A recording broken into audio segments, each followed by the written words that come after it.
Well, we are back with another episode of Premier League predictions. The Premier League fixtures are coming thick and fast. We only played some games at the weekend and we're here again with more Premier League action. And you know what? I don't mind it. I'm a fan of these midweek games, I can't lie. Yeah, we're just going to jump in straight away. This is game week 31, starting with the Tuesday fixtures and Newcastle United versus Everton. Newcastle United host Everton at St James's Park as look to start a winning run in a late charge for Europe. Everton wish they could say the same as they're coming back with another loss, this time to Bournemouth. This takes Everton's form to 2 draws from their last 5.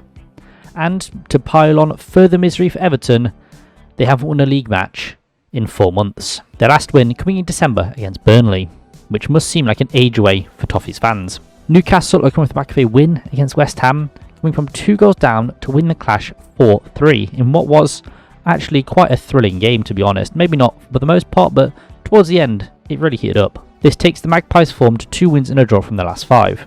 It's still quite a ways off from 5th, but they could land a European spot as Conference League qualification is revealed. So I'm not sure what positions get Conference League football just yet, but if they stay around where they are now, they could very well end up in the Conference League next season. But yeah, I'm going to say 2-0 to Newcastle. I am backing Newcastle to claim another win at St James's Park. Everton are really going through it at the moment and as such find themselves at danger of dropping into the relegation zone. But they do have a 3-point buffer above the relegation zone as it stands, so they've got a little bit of a cushion. That can quickly disappear though, especially if they fail to pick up points. Newcastle have been quite inconsistent this season, but that is mostly down to the massive amount of injuries they've picked up, and if it wasn't bad enough, Anthony Gordon is also suspended as well, so he won't be facing his former side, and that was after quite a silly red card, let's be real. But I do think that despite all the absentees they've racked up, Newcastle will keep the 3 points up north. Everton haven't won in the Prem since December, and I can't see that changing here. I see Newcastle winning this clash and further cementing their challenge for a European Conference League spot, or even Europa, who knows, but I don't think they'll get Europa. Although if it drops down they might, who knows. European qualification is a bit up in the air at the moment. And then move on to Nottingham Forest versus Fulham. Nottingham Forest host Fulham at the City Ground as they look to make a return to winning ways to escape the clutches of the relegation zone. Fulham are coming back with a draw as they shared the points with Sheffield United at Bramall Lane. The Cottagers came from behind to tie the fixture, and it takes their form to 3 wins and a draw from their last 5. I don't know how they go from beating Spurs to almost losing to Sheffield United, but here we are. Forest are coming back with a draw as they shared the points with Crystal Palace. It was a beautiful Chris Wood header that ensured the points were shared in the East Midlands, and this takes their form to 2 draws from their last 5, and much like Everton, we've been struggling. But if you look at the relegation zone, most teams have a very similar form. It's normally 2 draws and the rest are losses, so we're all as bad as each other really. But unlike Everton, we've actually won a match this year, so there is that. I'm going to say 2-1 to Fulham. I do see Fulham claiming all 3 points in the East Midlands. Forest's draw at the weekend saw them climb out of the relegation zone, which was based purely on goal difference, and sees them sit level on points with Luton. But we desperately needed to win that clash, really just to get confidence up and to really, give ourselves a bit of a buffer over the relegation zone, but we didn't. And now, we make our own problems really. As long as the squad fight, I think we'll be okay, but that is the main issue, or if Nuno picks his strongest 11. But I'm not going to get into that here. That's probably its own video on itself, and we'll see what happens after we face Fulham. A draw was better than nothing, but wins are desperately needed for survival, and I can't see Fulham being one of those wins. Sheffield United did score 4 against the Cottagers, with 1 being disallowed, but it did show how weak Fulham can be at the back. Forest should look to exploit that, but I can't see our style of football allowing us to do that, unfortunately. Fulham do have a very strong attacking force as well, and will be looking to exploit Forest's leakier defence. In the reverse fixture, as I'm sure you know, they scored 5 past us. So yeah, I think we can limit the damage a bit more here, but anything less than 5 is honestly a miracle. I don't see it being as bad this time around, but I do see Fulham taking the 3 points back to the capital and completing another league double over us. We just can't beat these teams, man. It really hurts, but they're playing well, to be fair. Like, Muniz is in some brilliant form at the moment, so losing to Fulham, I think it's kind of expected at the moment.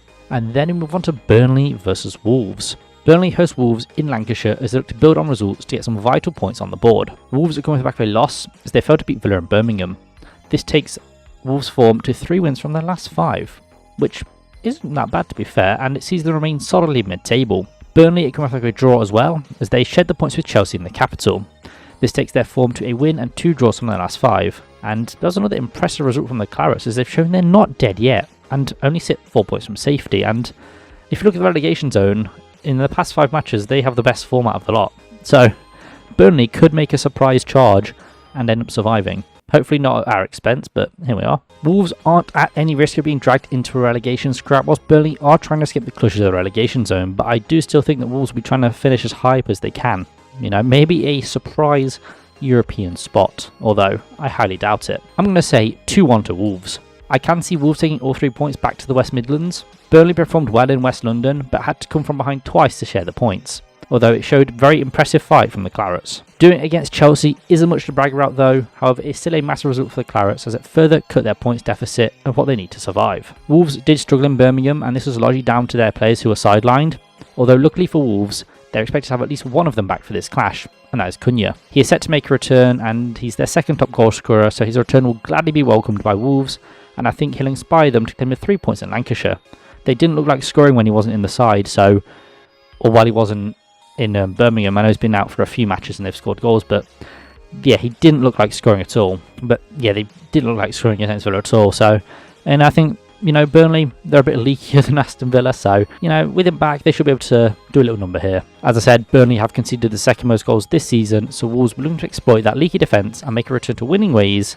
And I think it's pretty nailed on, to be honest. Like, yeah, we could see a shock Burnley draw, but I doubt it. Like, Wolves have been playing better than Chelsea. They should be able to do it.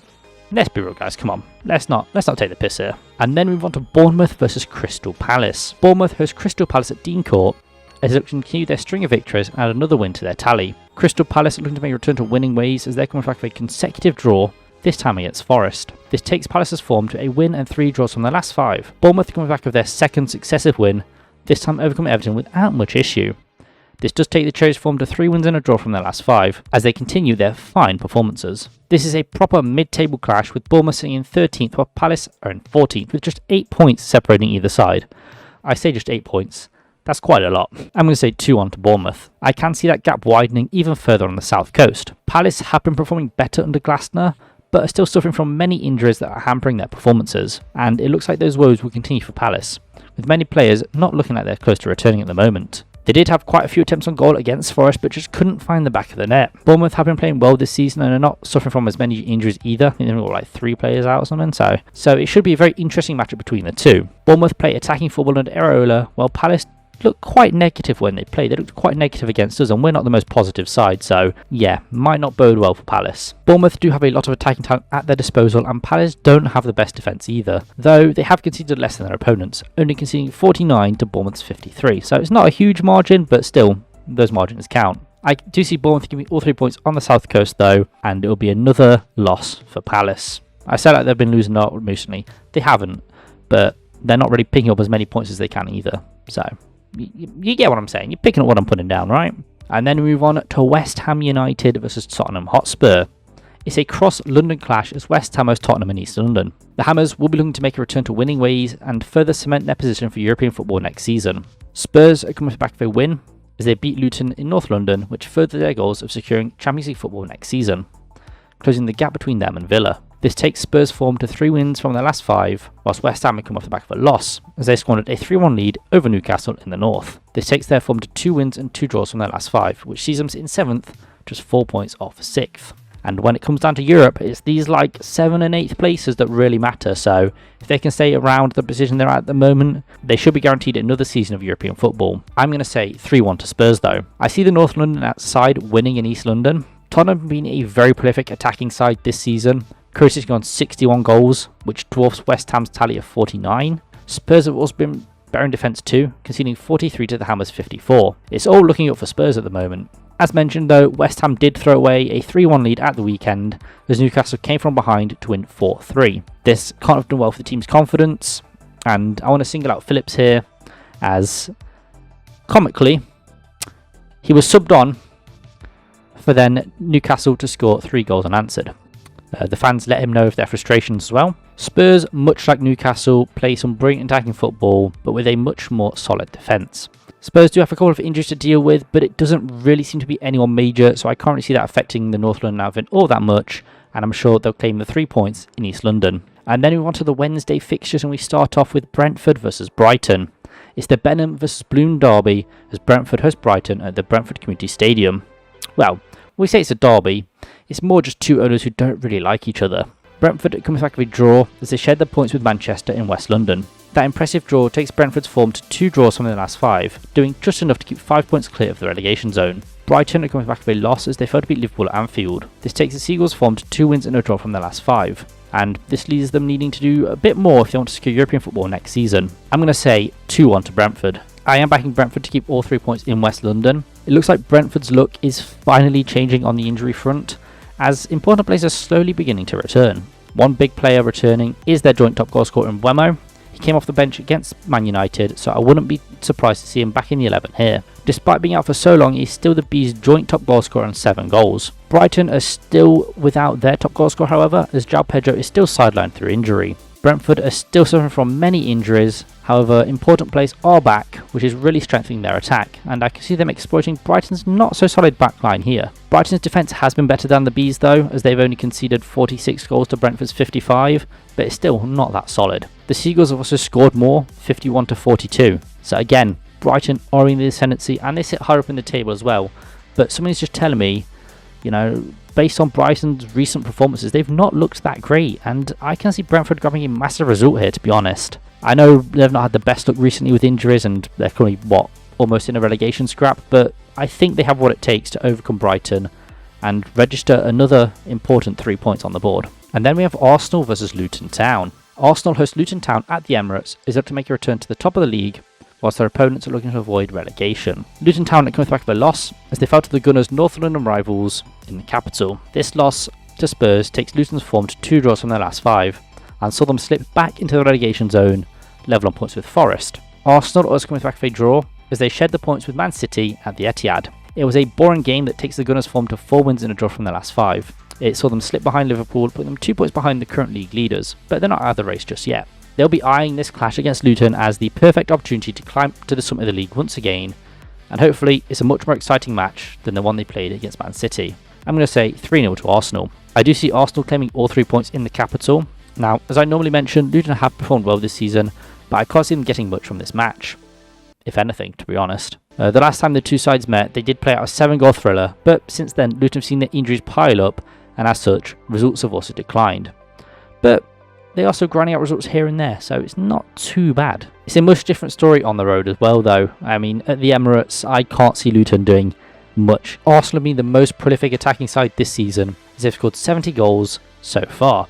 Luton haven't done that bad in front of net, to be fair, as they've scored 43 goals so far this season. However, they've also conceded the 3rd most goals this season as well, conceding 62 goals so far. Arsenal also boast the best defence in the league, only conceding 24, and I can see that keeping Luton out in the capital. I see Arsenal giving all 3 points in North London and making a return to the top of the Premier League. I do apologise, Luton fans, but you got a shock goal against Tottenham, to be fair, but I think with the defence that Arsenal have, that's going to be a much, much taller order, and with the injuries you have as well, it's not looking good. But you're doing better than anyone expected, so fair enough. And then we move on to Manchester City versus Aston Villa. Manchester City hosts Aston Villa at the Etihad as it to make a return to winning ways and keep challenging for the title. Aston Villa are coming with the back of a win as they beat Wolves at Villa Park. This takes Villa's form to 3 wins and a draw from their last 5. The victory in Birmingham keeps Villa in the driving seat for that final Champions League spot, as they say 3 points ahead of Spurs. Manchester City are coming back of their 2nd successive draw.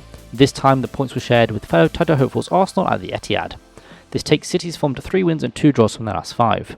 These dropped points see City lose more ground on Liverpool as the Reds move 3 points clear of them. It's an important game for both sides. I'm going to say 1-0 to City. I see City claiming all 3 points and keeping them in the title race. City have seen quite a few players pull up in recent games, whether that's international or for themselves, but it looks like Kyle Walker is the only player on the sidelines, which is good news for Pep. The same can't be said for Villa though, as they're still facing quite a few players on the sidelines. Both sides have been very effective in attack this season, with City scoring 63 whilst Villa have scored 62. But where both teams differ is their defensive records.